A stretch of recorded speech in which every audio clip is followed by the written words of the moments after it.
आप सब बहुत अच्छा स्वाध्याय कर रहे हैं। मैं आपके प्रश्नों का क्या उत्तर दे पाऊंगा, लेकिन ठीक है, आपके साथ शामिल हो रहा हूँ।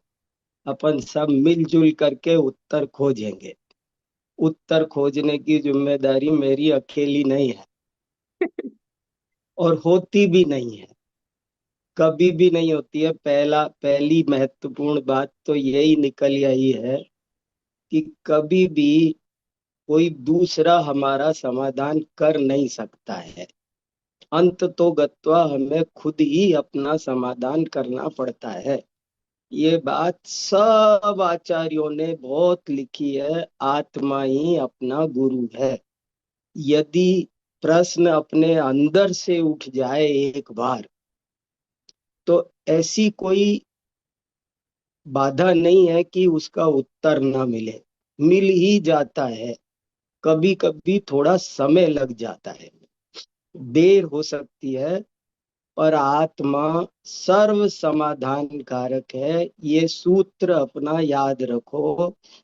लौकिक समस्याएं हो, चाहे ये आध्यात्मिक दार्शनिक गुत्थियां हो, जीवन की किसी भी प्रकार की गुत्थी को सुलझाने के लिए हमारा अंतरात्मा पर्याप्त है।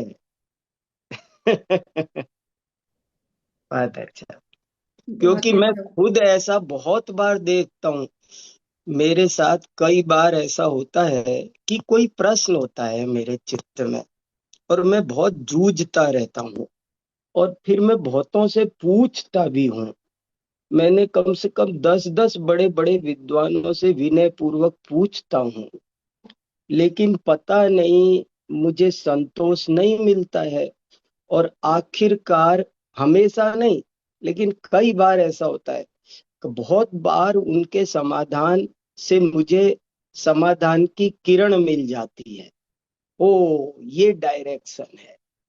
और कई बार ऐसा होता है कि फिर उसे थोड़ा सा टाइम दे देता हूं मैं।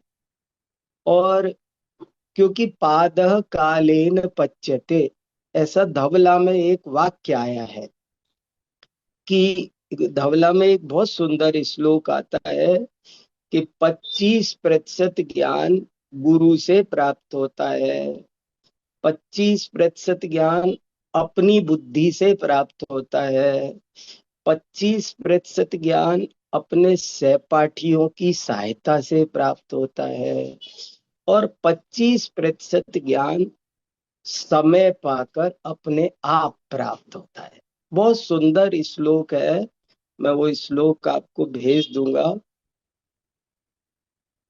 आचार्य पादमाचष्टे, पादः शिष्य स्वमेधया, पादः सब्रह्मचारिभ्य, पादः कालेन पच्यते। ये श्लोक है धवला में। और मुझे ये श्लोक ही मेरे सैकड़ों प्रश्नों का समाधान करता है। तो अब आप प्रश्न पूछोगे ना, तो ठीक है। ठीक है, कोई बात नहीं, मैंने समय ले लिया।